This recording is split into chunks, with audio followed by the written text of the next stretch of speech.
মানুষের মৌলিক অধিকার এগুলো যেন মানুষ ফিরে পায়। আপনারা দেখছেন প্রতিদিনের ভোটের আলাপ। বস্তুত আমাদের গত বছর অর্থাৎ 2024-এর জুলাইয়ে বাংলাদেশ জুড়ে যে গণঅভ্যুত্থানটা হয়েছে, ওইখানে কিন্তু আমাদের প্রতিশ্রুতির বড় একটা অংশ ওখানে রয়েছে। সেটা কি? জুলাই সনদ।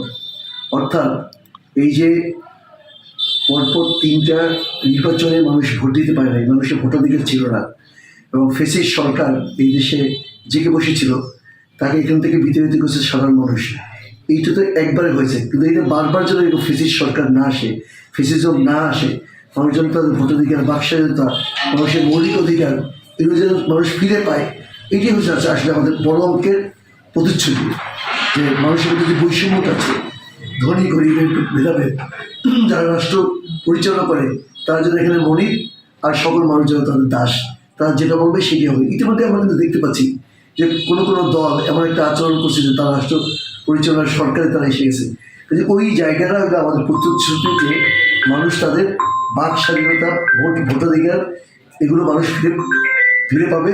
কাজেই মানুষের যে মৌলিক অধিকার রয়েছে, যেমন মানুষের একটা ঘর থাকবে, একটা চাকরি থাকবে, তার বাচ্চারা স্কুলে যাবে, ফ্রি পড়াশোনা করবে, হাসপাতালে গিয়ে সে প্রচারিত হবে না, হাসপাতালে গিয়ে তাকে আবার ক্লিনিকে গিয়ে বড় অঙ্কের টাকা দিয়ে চিকিৎসা দিতে হবে না, সে সরকারি হাসপাতালে চিকিৎসা হবে, সে সরকারি হাসপাতালে ফ্লোরে ঘুমাবে না, সে সরকারি হাসপাতালে গিয়ে মানসম্পন্ন চিকিৎসা হবে, একটা ডেঙ্গুর একটা মশার কামড়ে তার জীবন নাশ হবে না, এটা একটা প্রতিরোধযোগ্য যে চিকিৎসা সেটা সে পাবে।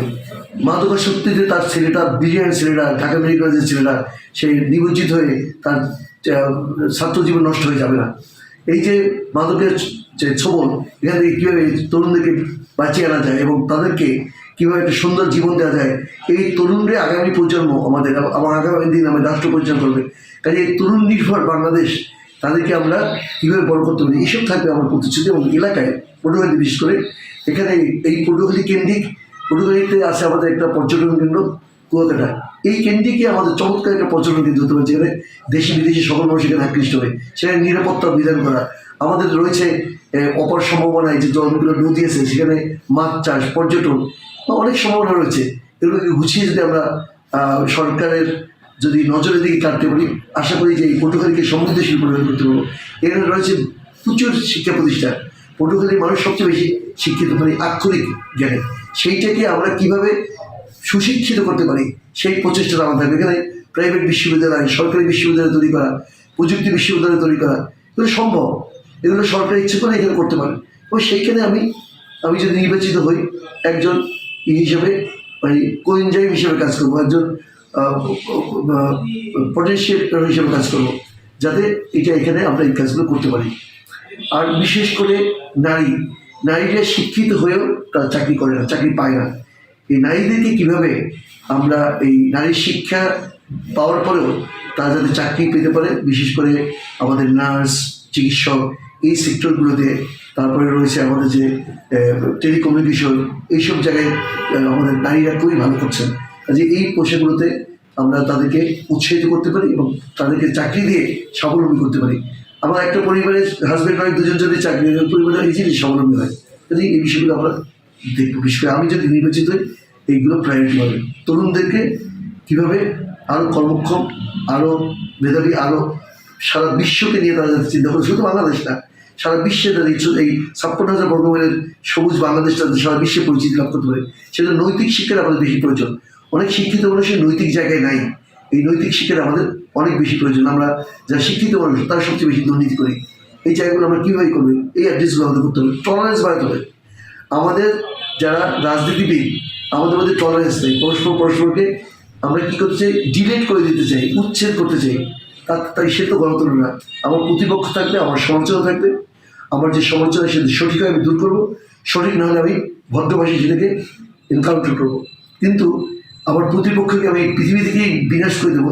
এই যে অপরাজনীতি চলে আসছে 56 বছর, এই রাজনীতি থেকে আমরা বেরিয়ে এসে আমি ব্যক্তিগতভাবে 100% আমার মেধা, মনন সব এখানে নিয়োজিত করবো, যে পারস্পরিক শ্রদ্ধাবোধ এইটাকে ইনট্যাক্ট রেখে একটা সমৃদ্ধশীল বাংলাদেশ করা। আমি যদি আমার প্রতিপক্ষে, আমি যদি 51 হই, প্রতিপক্ষ যদি 49 হয়, ওই 49কে আমার টার্গেট করতে হবে। তাদেরকে কিভাবে আমার চিন্তায় চেতনায় লালন করে আমি এই বাংলাদেশের পক্ষে অনুকূলে একজন যোদ্ধা করতে পারি। পটুয়াখালীর প্রত্যাশা, আমি যেহেতু আপনি জানেন যে আমি সরকারি জুবলি স্কুলের স্টুডেন্ট ছিলাম, তারপরে আমি ঢাকায় পড়াশোনা করেছি, মেডিকেল কলেজে পড়াশোনা করে আমি সেনাবাহিনীতে গেছি। সেনাবাহিনী থেকে আমি স্বেচ্ছায় চাকরি ছেড়ে আসছি উইথ দ্য কমিটমেন্ট যে আমি আমার সেনাবাহিনীতে যে ট্রেনিংটা নিয়েছি সুশৃঙ্খলার এবং যে অন্যান্য ট্রেনিং যেগুলো থাকে, সেই ট্রেনিংটা আমি আমার এলাকায় কাজে লাগাবো। এবং এরপরে এসে আমি যেখানে বসে কথা বলছি, এটা একটা আমার হাসপাতাল পটুয়াখালী ক্লিনিক, এখানে এসে আমি ক্লিনিক স্থাপন করেছি, একটা স্কুল স্থাপন করেছি এবং দীর্ঘদিন আমি কাজ করেছি। আমি ভোটের জন্য না, আমি সংসদে যাওয়ার জন্য, আমি মানুষগুলো মন জয় করার জন্য। আমার বাবা স্কুল শিক্ষক ছিলেন, সেই সুবাদে আমরা সব ভাই বোন শিক্ষিত, অর্থাৎ সকলের মধ্যেই মেধা আছে। এই মেধাটাকে নার্সিং করা এবং নার্সিং করেই এই জায়গাটায় নিয়ে আসতে হয়, ওই কমিটমেন্ট আমার থাকবে। এবং মানুষের কাছে তো আমি আশা করবো যে আমি এতদিন যে বীজ বপন করেছিলাম সেই ফসলকে আমি ঘরে নেবো তাদের ভোটের মাধ্যমে। যেহেতু আমি একটা পরিচিত মুখ, আমি স্কুলের মানুষ এবং এই লোহালিয়া নদীতে আমি গোসল করেছি, সাঁতার কেটেছি, অতএব এই এই এই ভোটটা পাওয়া আমার অধিকার। আমি মনে করি আমার দাবি এটা যে আমি যে তাদেরকে সার্ভিস দিয়েছি, সেই সার্ভিসের বিনিময়ে আজকে তারা আমাকে তাদের প্রতিনিধি নির্বাচিত করে সংসদে পাঠালে আমি সরকারিভাবে হাসপাতাল বলেন, স্কুল বলেন, কলেজ বলেন, এগুলোকে আরও মানসম্পন্ন কীভাবে করা যায় সেই প্রচেষ্টা আমি করবো।